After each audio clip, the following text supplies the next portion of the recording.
Bienvenidas y bienvenidos a Gente Ve Opiniones. Es un gusto, es un placer que nos acompañen este primer lunes de mayo, es lunes 6, y hoy vamos a estar hablando de la coyuntura nacional y por supuesto la transición que se viene para el 1 de junio que asume un nuevo gobierno.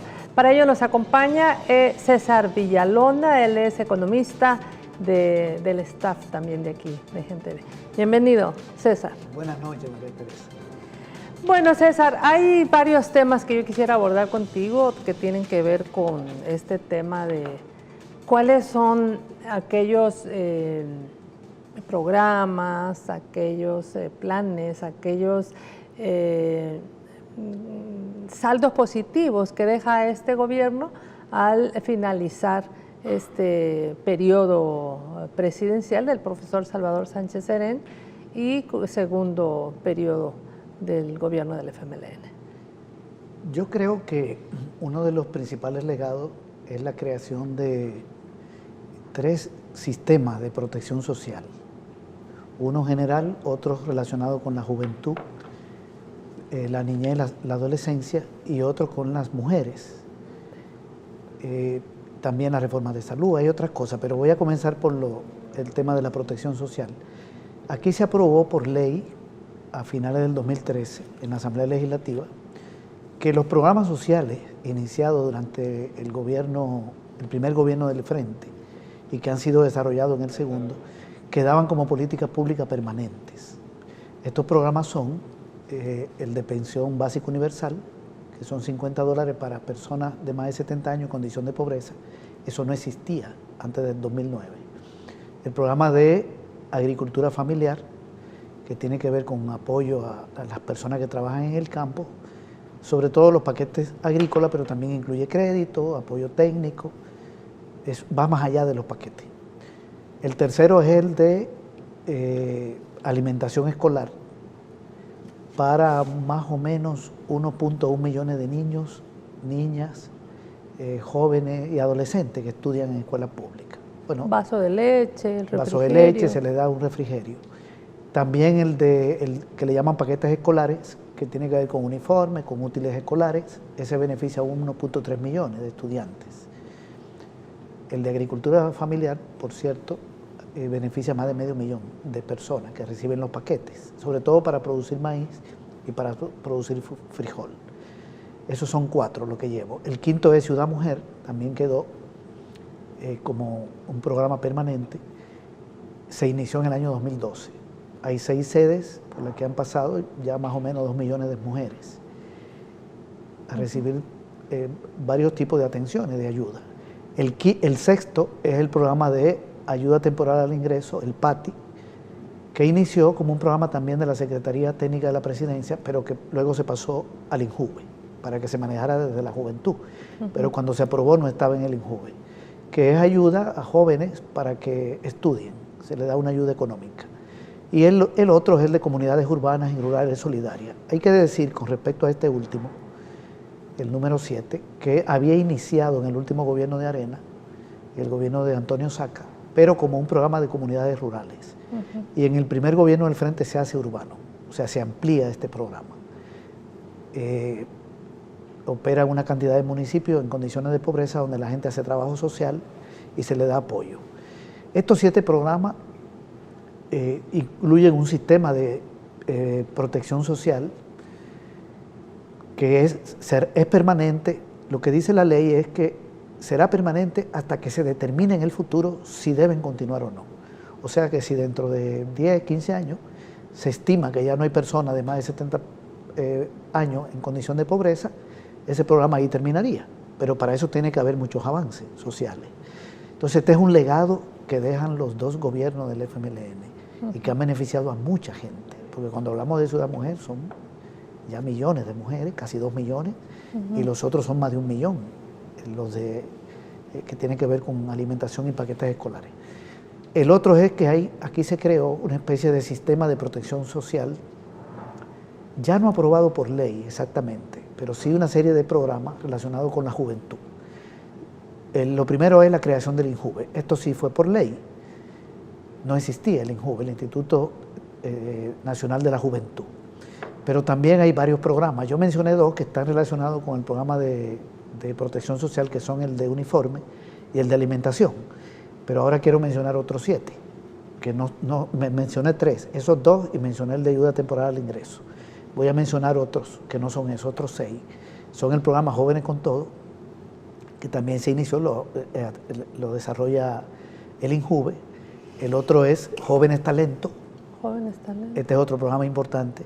Que ya existía Jóvenes Talento como tal, ¿verdad? Sí. Quizás se amplió un poco se ha desarrollado, se ha ampliado y se ha metido aspectos de robótica y eso. Sí.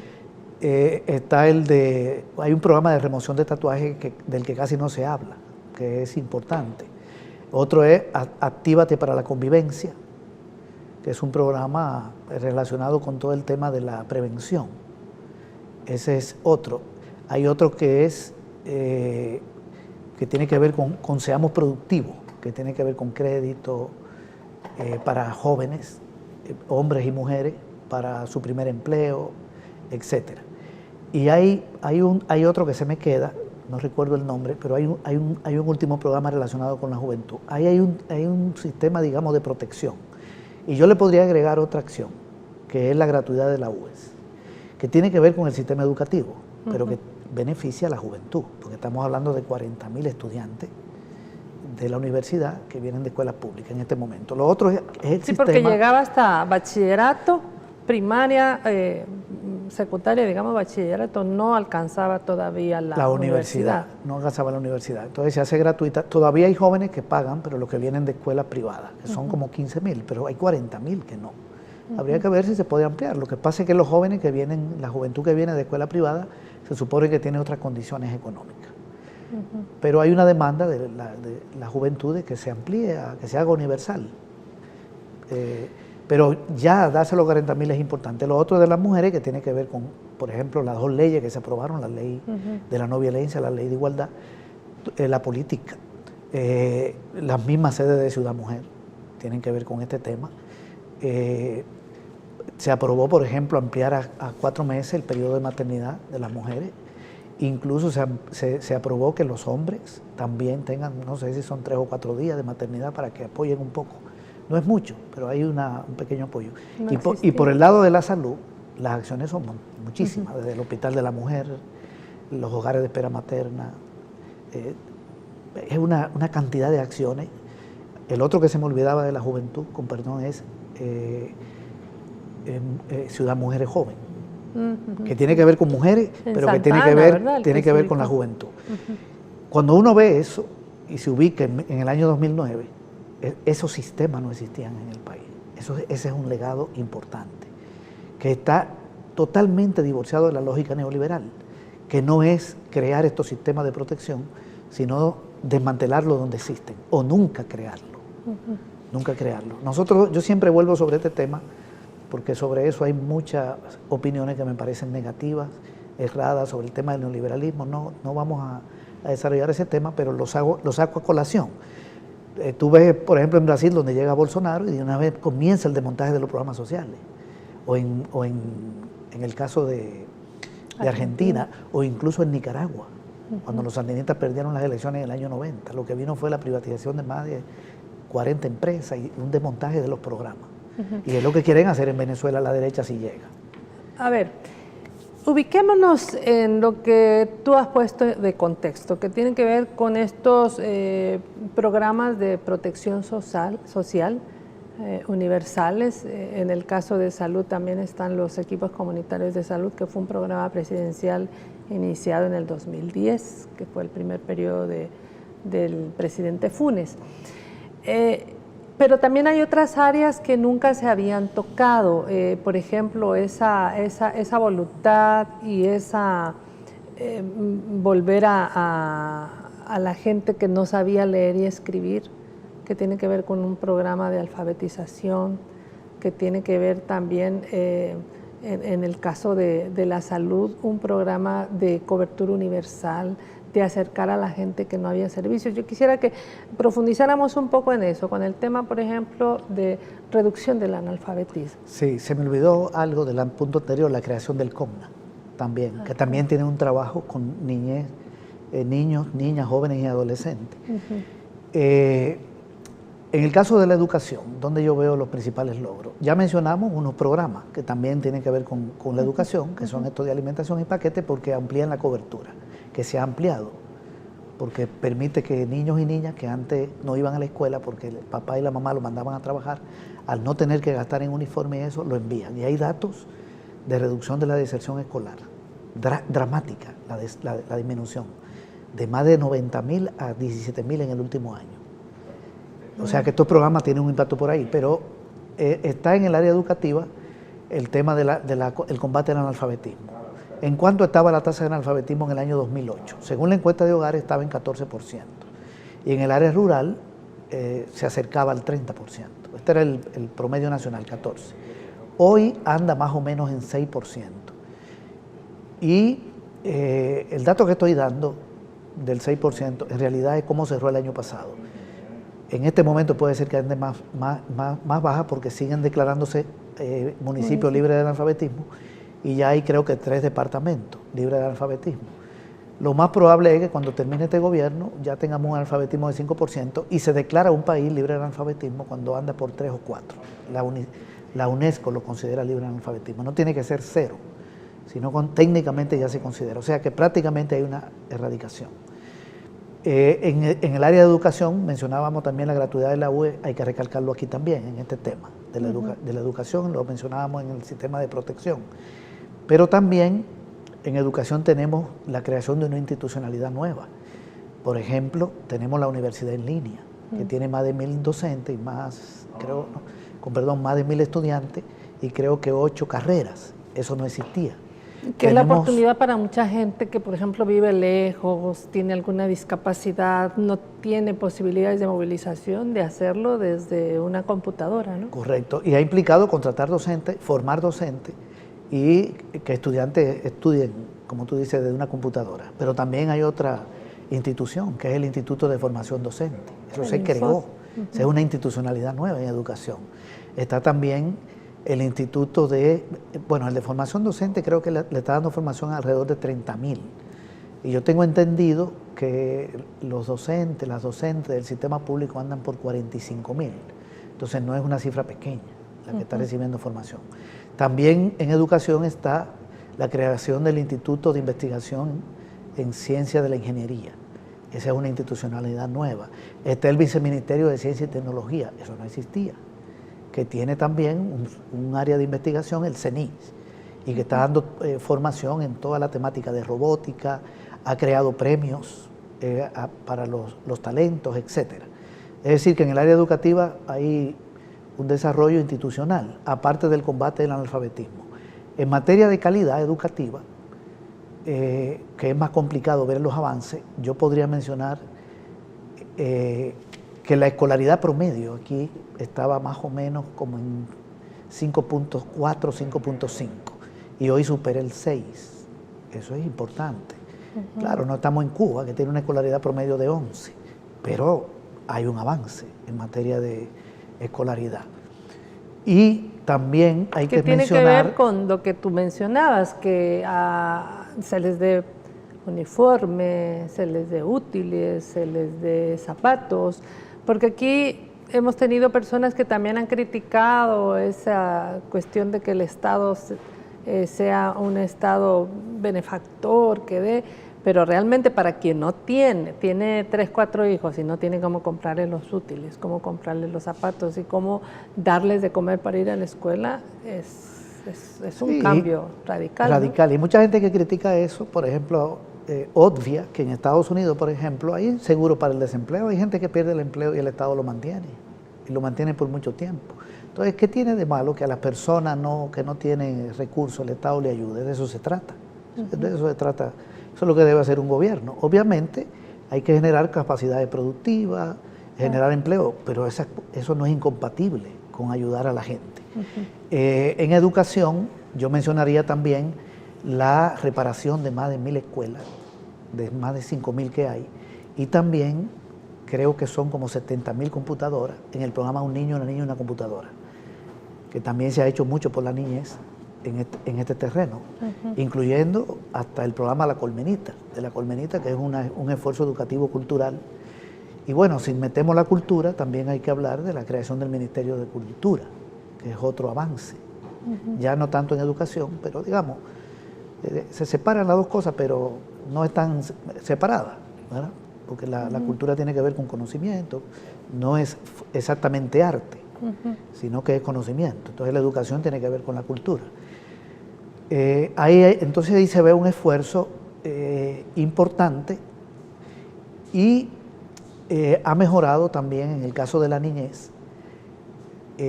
La información que yo tengo del Ministerio de Salud es que ha disminuido la desnutrición crónica en un 40% para los estudiantes y las estudiantes de primer grado. Entonces ahí tenemos un asunto relacionado con la niñez, pero también con la educación, porque eso lo hace, le da más capacidades a esa persona a esa edad. Bien, entonces hay un legado. Y todo el trabajo que también ha realizado el Ministerio de Educación en la primera infancia, que eso que yo recuerde de 0 a 6 años no había atención para la niñez, que es precisamente su primera formación cognitiva, ¿no? Sí. ¿Cómo va a avanzar eso? Y se han dado muchas becas. Yo en este momento no ando con los datos, no los recuerdo, pero el Ministerio de Educación ha trabajado mucho en becas. Y no me refiero solo a la de la UE, que son 1000.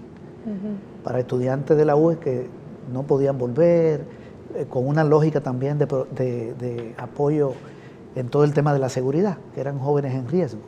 Claro. Entonces hay un legado importante por el lado de la educación y por estos sistemas de protección social. Digamos que las áreas en lo social, ya nos hablaste del área de educación. Yo quiero que ahora profundicemos en el área de la salud. ¿Qué ves de importante que este gobierno le ha aportado al tema de la salud para la población? Bueno, en salud, primero está la reforma, que es una reforma que ha sido muy bien explicada. Yo no creo que tenga que dar muchos detalles, es un tema que se ha explicado mucho del Ministerio de Salud. Nosotros la conocemos, ¿no? Que no somos especialistas en ese tema, y hay otros aspectos que no tienen que ver con la reforma de salud, ¿verdad? Hay un vínculo. En la reforma de salud hay aspectos nuevos, por ejemplo, la existencia de los equipos comunitarios de salud, que tengo entendido que andan como por los 578, ya están casi en 580, 578. Eso no existía antes del año 2009. La reforma comienza en el segundo semestre de ese año. Está todo el trabajo que se ha hecho para prácticamente duplicar los establecimientos de salud. Es un aumento casi de 100% en el número de establecimientos de salud. Hay una institucionalidad nueva también en salud. Cuando hablo de institucional nueva me refiero a lo siguiente, aparte de estos elementos de la reforma. Tenemos el Hospital de la Mujer, que también Hospital Nacional de la Mujer. De la Mujer, Nacional de la Mujer, doctora María Isabel Rodríguez, que también tiene que ver con el tema de las mujeres, en aquel aspecto de la protección social, del reconocimiento de derechos y todo eso. Tenemos el Hospital de la Unión, tenemos el hospital de la unidad de Operación Milagro en el Hospital de San Vicente. Tenemos, temporalmente suspendida, ¿verdad? Suspendida. Esperamos se reanude muy pronto. Sí. El Centro Nacional de Radioterapia, el Instituto Nacional de Salud, ahí estamos hablando de institucionalidad. Hay un hospital ya que va a venir, se va a inaugurar en el gobierno que viene, pero es una gestión de este gobierno, que es el que le llaman el Segundo Rosales, para San Salvador, un hospital de tercer nivel, y también el hospital de segundo nivel de Apopa, Nejapa, ¿verdad? Nunca recuerdo si es en Apopa, Nejapa o si es ahí en Nejapa. Y también vienen 30 y tantas unidades más de salud por ese préstamo. Está todo el equipamiento que se ha hecho en los hospitales, está más de 40 ambulancias que ha adquirido el sistema de salud, y el ministerio y también el Seguro Social. Y Fonsalud se hacen 100 en total, entre las 100, tres instituciones. Entre las tres instituciones. Estamos hablando en el tema de salud, también de la ley de medicamentos, que ha permitido bajar el precio de los medicamentos, más o menos de 7.000, con un ahorro de más de 400 millones de dólares. Hasta diciembre del año pasado, habría que ya sacar los datos de estos primeros 3 meses, perdón, 4 meses del año. Que por cierto, eso implicó también una institucionalidad nueva con la creación de la Dirección Nacional de Medicamentos, que es una institución nueva que surge, que no existía. Entonces ahí ve de nuevo institucionalidad pública. No solo el programa que además la Dirección Nacional de Medicamentos rápidamente se colocó como un ente regulador a la altura de cualquiera de los de América Latina que ya tienen años gestionando esta tarea, ¿verdad? Sí, y tenemos dentro de la institucionalidad las 3 farmacias especializadas para enfermedades crónicas que hacen medicamentos, y tenemos los hogares de espera materna, y también estas instituciones para creo que son más de 30 de leche materna. Son 3 bancos de leche humana. 3. Y son más de 47 centros recolectores de leche. De leche. Ajá. Bien, entonces ahí hay un legado. Sí, porque, bueno, de hecho se ha colocado al país en el primer lugar de América Latina junto a Cuba en una medición de tendencia mundial de lactancia materna. Es el informe de este año 2018. Bueno, y bajamos la mortalidad infantil, ya si lo queremos ver en impacto en la población, el dato que yo manejo es que estaba en 23 por 1000 niños y niñas nacidos hasta un año, medida hasta un año. Y hoy creo que anda por 9, según una información que me dio uno de los viceministros. O sea que si ya bajó a menos de un dígito, estamos en una lista exclusiva. No son muchos los países que lo tienen por debajo de un dígito en América. Igual la mortalidad materna, pero eso lo vamos a ver en el próximo bloque. Solamente quiero leer el comentario de César Xochicuicatl, que es un apellido bastante difícil de pronunciar. Dice: el FMLN ha hecho más por la gente, eso quedará en la verdadera historia y el pueblo lo ha visto.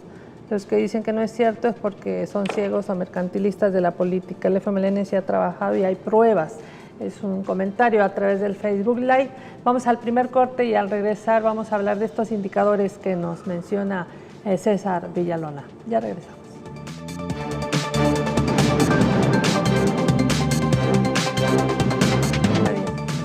Conversamos con el economista César Villalona sobre estos legados del gobierno del FMLN. Hemos hablado de educación, hemos hablado de salud y justo el tema de indicadores. Ya hablaba César de la reducción de la mortalidad infantil y vamos a empezar a hablar también de la reducción de la mortalidad materna. Sí, bueno, la información es que estaba en 49 por cada 100.000 partos en el año 2008 y que hoy nacidos vivos. Ajá. Está un poco por debajo de 30, creo, como en 28, 29. 28.6. Sí, pero hay otro indicador también que me parece muy bueno. Mencionábamos lo de la desnutrición escolar, también que tiene que ver con la reforma de salud en primer grado, pero también la cobertura de parto hospitalario, que creo que estaba en 40 y tanto, y hoy es casi 100%, sí, 98, 99%. Y la erradicación de enfermedades como el tétano, sarampión, la papera, años sin un caso de rabia. Hay una cantidad de enfermedades que han sido erradicadas que también son resultado de la reforma vinculado directamente a la gente, ¿verdad? La cobertura de vacunación, por ejemplo. Esa es otra información importante. Yo no tengo el dato exacto más del 90%. Más del 90%. Y la medicina en los hospitales, que hay críticas, pero bueno, estaba en 50%. Yo también he escuchado de uno de los viceministros que era incluso menos del 50% cuando gobernaba Arena. Y hoy se habla de más de un 80% y en el Seguro Social de más de un 90%.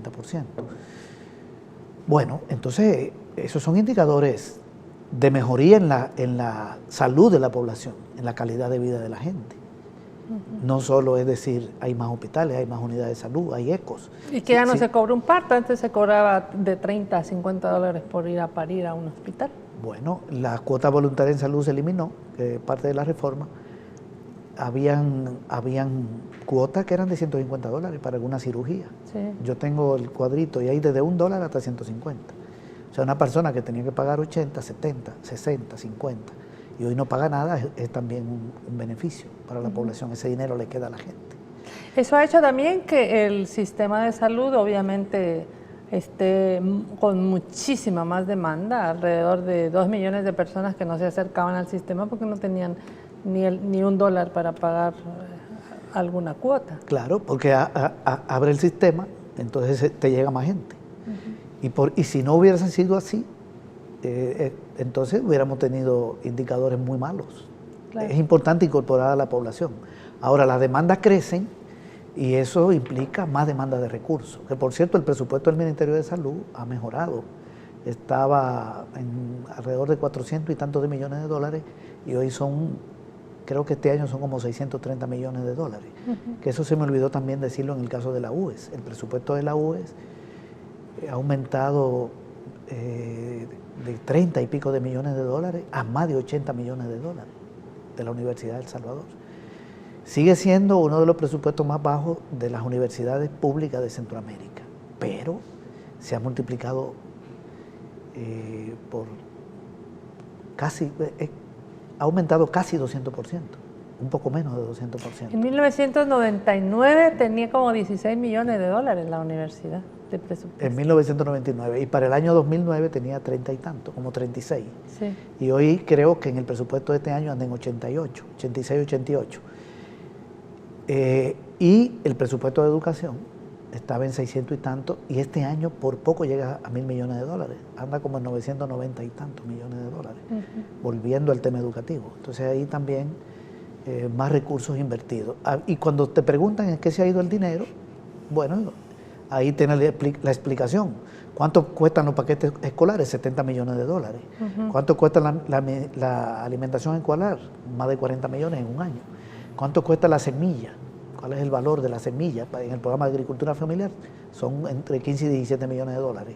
Y estos presupuestos y la pensión básica son 19 millones de dólares. Solo la pensión básica universal, 19 millones de dólares al año. $50 a 32.600 personas. Es muy fácil, nada más hay que multiplicar la cantidad de personas por el dinero y por 12 meses. Entonces, ha habido una inversión enorme en los programas sociales. ¿Cuál es el resultado, el indicador entonces fundamental aquí? El indicador que me engloba la mejoría. Bueno, la pobreza estaba en 40% de los hogares y está en 29, 29.2. Voy a aprovechar para dar el siguiente dato. Entre el año 2001 y el año 2008, la pobreza en El Salvador pasó de casi 39%, un poco menos, a 40%. Estaba hablando de los últimos 8 años de los gobiernos de Arena. Sube un poquito. Y son los años 2001, 2008, son los años del TLC con Estados Unidos, que prometieron maravilla, de la dolarización, que prometieron maravilla, del TLC con México, con Chile, y de privatizaciones. La pobreza sube en los últimos 8 años. Y del 2008 al 2017, no hay datos del 2018, la pobreza baja de 40 a 29.2%. Son más de 600.000 personas que salen de la pobreza. Nosotros sabemos que es una reducción que tiene algunos niveles de precariedad, porque como se mide el ingreso por una canasta de alimentos y una canasta ampliada, una persona que pierde el empleo puede entonces caer en pobreza o si tiene alguna dificultad. Pero lo importante es la tendencia.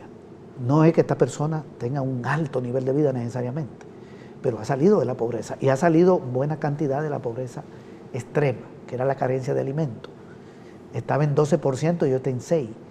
Y desde el año 2012, por primera vez en la historia de El Salvador, desde que esto se está midiendo, el salario mínimo urbano cubre los alimentos, no cubre el costo de la vida, pero supera la canasta de alimentos.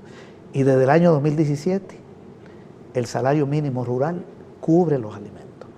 Lo que no cubre ninguno de los dos todavía es el costo de la vida.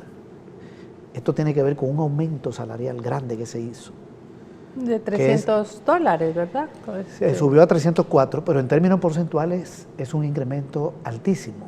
En los últimos años de Arena, los últimos 2 gobiernos, en el campo hubo 6 años que no se subió el salario.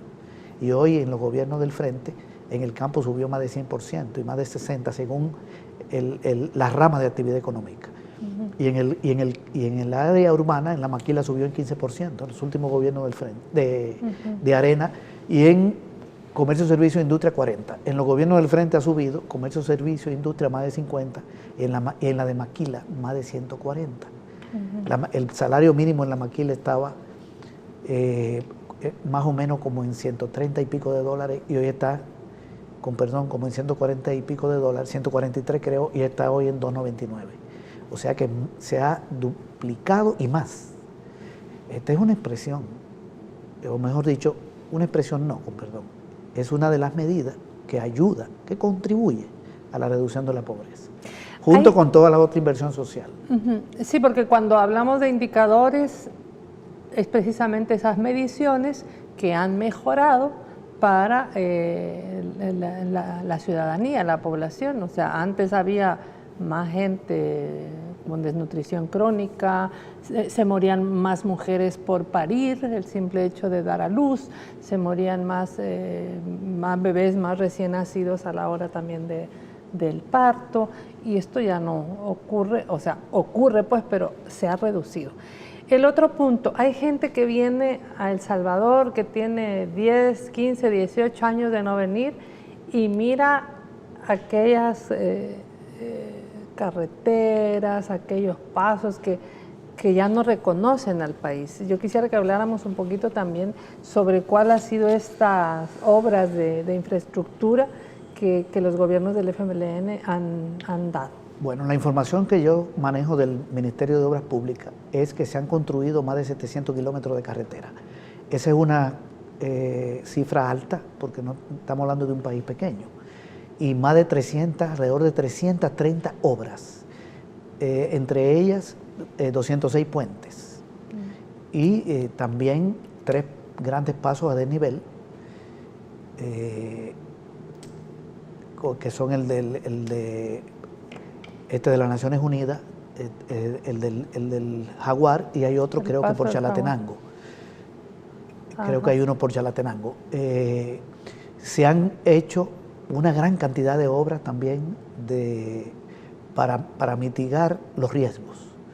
Y se heredaron de los gobiernos de Arena más de 800 cárcavas y se han reparado más de 700 cárcavas.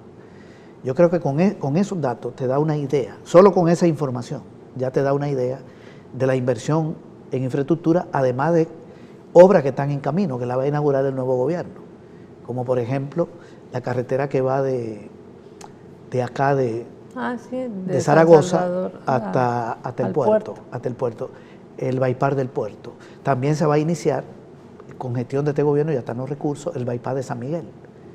Eso es un legado. Otra cosa es quién lo construya, qué gobierno lo construye, pero los recursos son del gobierno actual.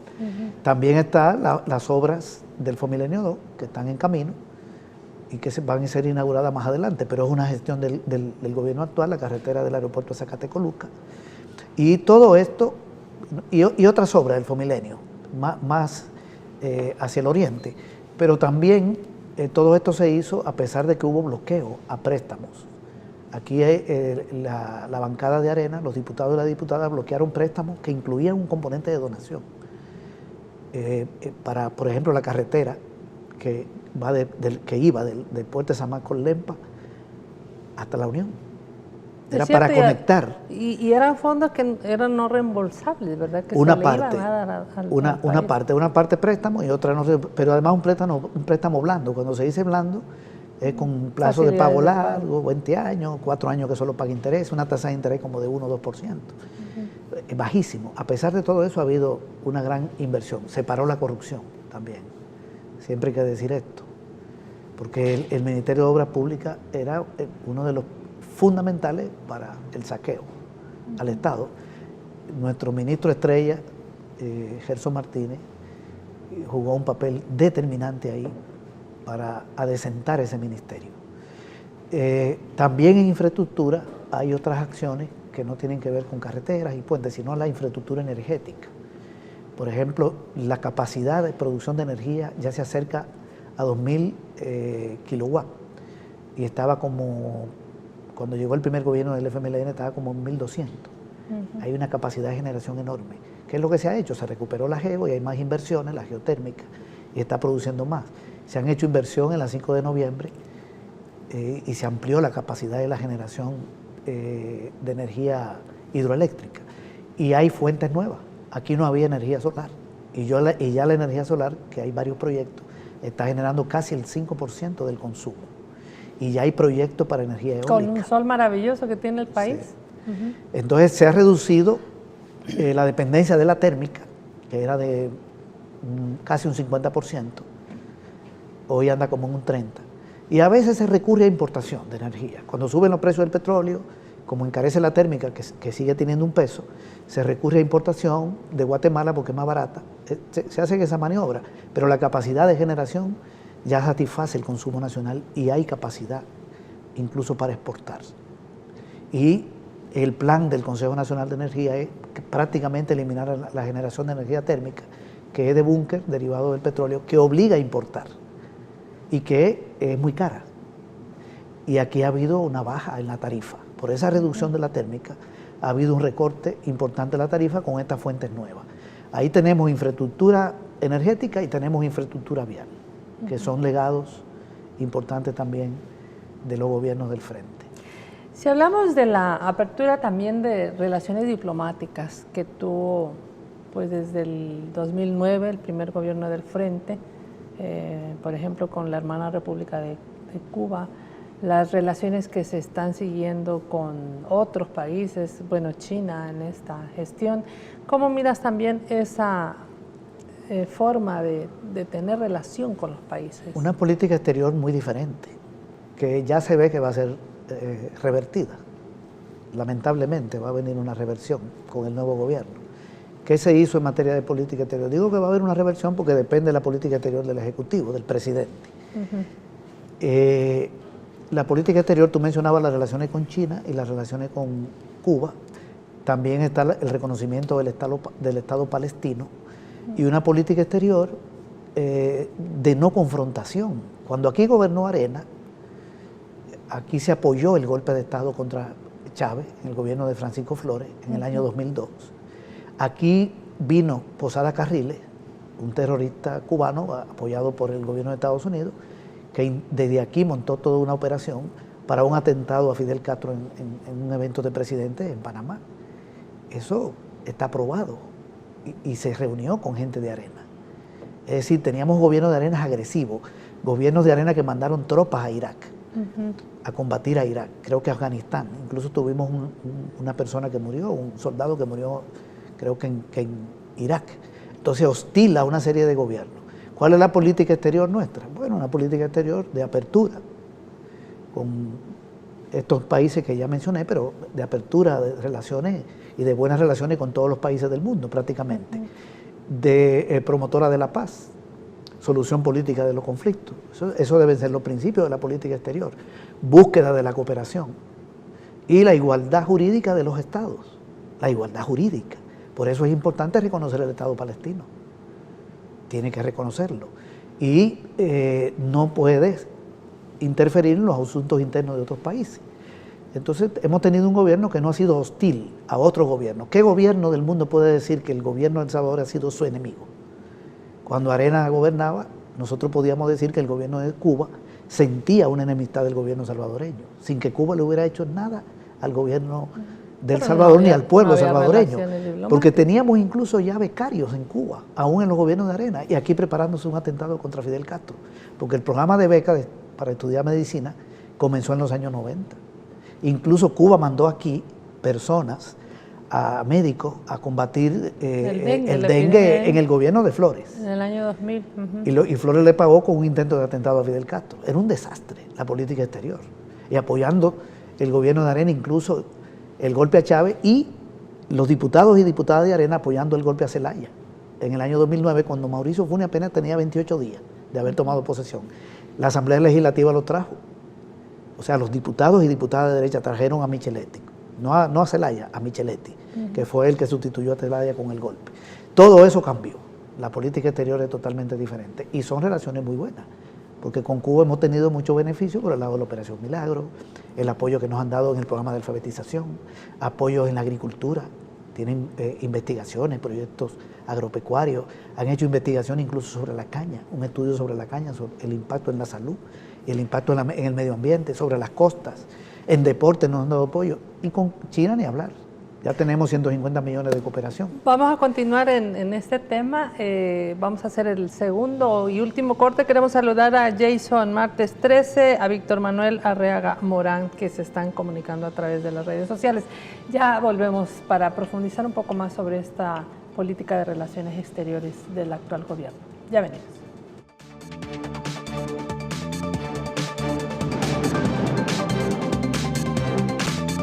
Conversamos con César Villalona, hemos estado hablando de los legados, sobre todo en el tema social.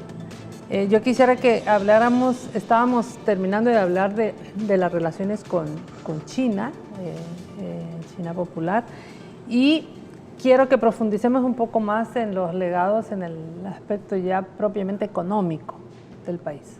Mira, con China la apertura de las relaciones ha sido muy positiva. Ya se ven apoyos importantes, se aprobó una donación de 150 millones de dólares y ya se está concretando, por ejemplo, la entrega de 3.000 toneladas de arroz, la entrega de computadoras para las escuelas, la entrega de vehículos, distribuidores de agua para ANDA, no recuerdo cuántas unidades. Eran 6. Las becas para estudiantes, los estudiantes y las estudiantes que estaban en Taiwán ya pasaron a China y se aprobó ampliar esas becas también. Va a haber apoyo en el tema de la salud. Yo no sé si ha llegado, hay 17 protocolos que se firmaron con China de apoyo en muchas áreas, la salud, la educación, y todo eso va a ir caminando. También El Salvador fue declarado destino turístico para China. Y te voy a dar un dato. La población de Estados Unidos son 320 millones de habitantes. Sí. China tiene 300 millones de personas que hacen turismo. No la población de China, que son 1.400. Son 1.400. O sea que la población china que hace turismo es toda la población de Estados Unidos casi. Una cantidad de gente impresionante. Y el turismo, por cierto, es otro de los rubros donde ha habido mucho desarrollo en el país. Ha generado muchos recursos en divisa. Y se ha desarrollado un turismo interno muy importante. Hay un informe del Ministerio de Turismo, no da tiempo para desmenuzarlo, pero también es un área importante. Y China tiene mucho interés también en inversión. Se está negociando la posibilidad de que se concesione el puerto de la Unión, mal hecho durante el gobierno de Arena, la posibilidad de que China, otorgue financiamiento a la banca pública. Eso es importante, a través de los bancos del Estado, el Banco Central jugaron en papel ahí como canalizador, y las inversiones, sobre todo en el Oriente, que ellos tienen interés en turismo, en infraestructura, en energía, en transporte. Nos pueden dar apoyo también por el lado de la seguridad. Hay posibilidades de apoyo en este tema. Entonces, esta es una decisión muy importante. China es la segunda economía del mundo, es un país poderoso, es un país que está en el Consejo Permanente de las Naciones Unidas.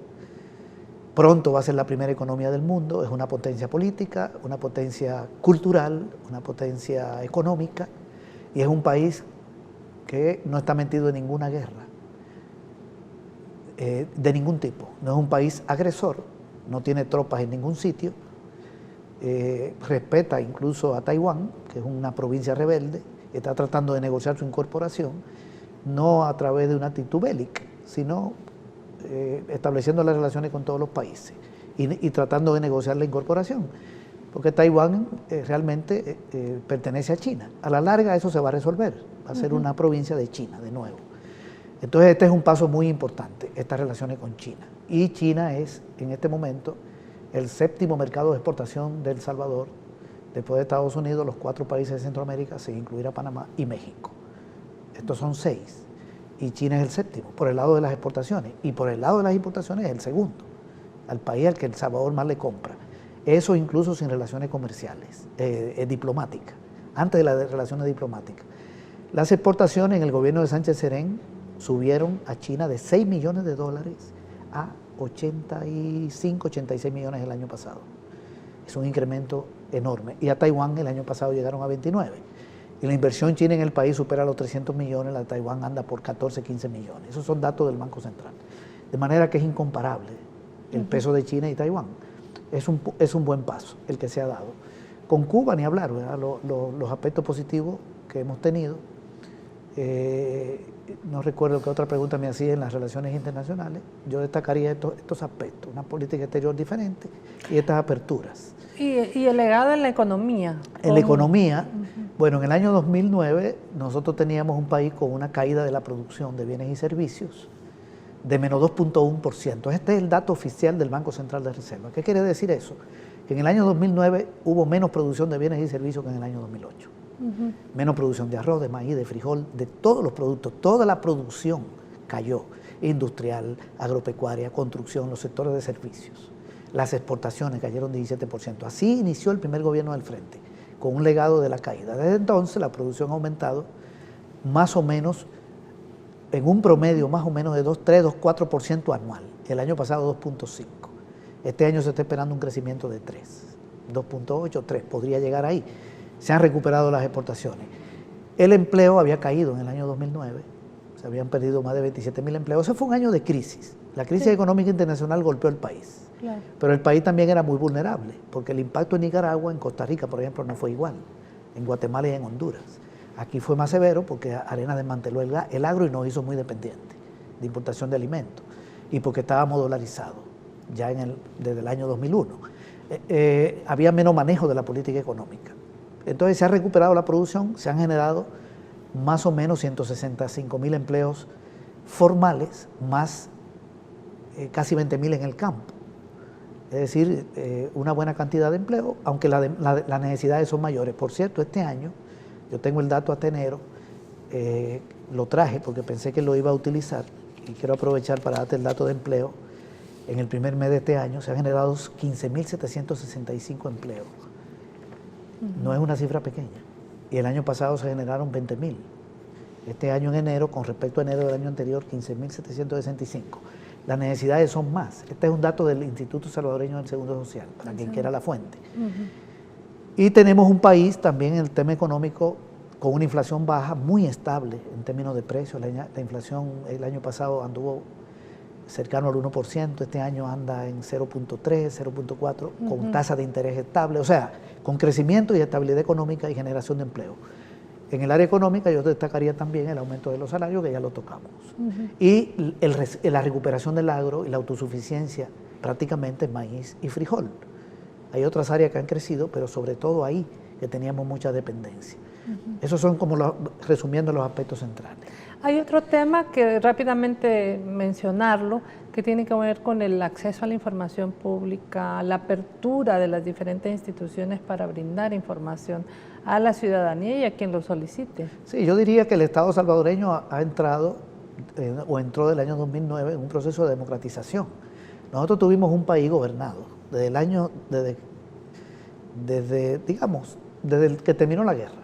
Podemos mencionar más atrás, pero pongamos el término de la guerra. Por Arena, en una alianza con el PCN y el PDC, que aprobaron todo aquí. Se repartían todos los órganos del Estado.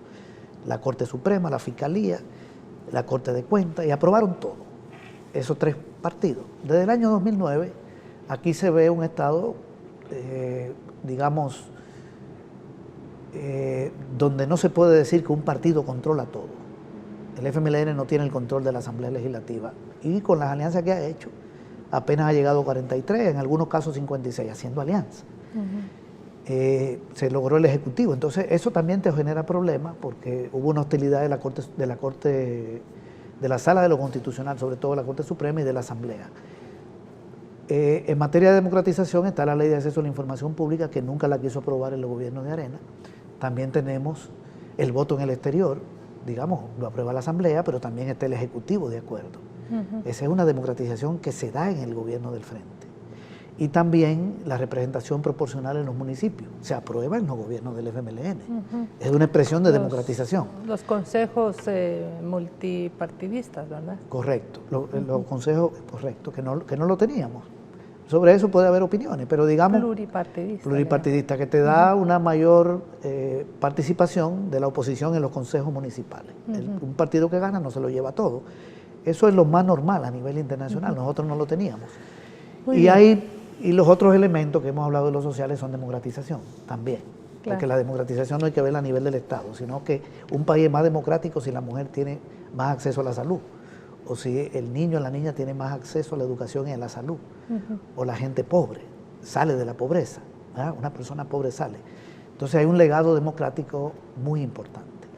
Muy bien, yo quiero saludar también a Yanira Herrera, que ha estado pendiente, y a William Pérez, que hace un reconocimiento a la labor de los gobiernos del FMLN.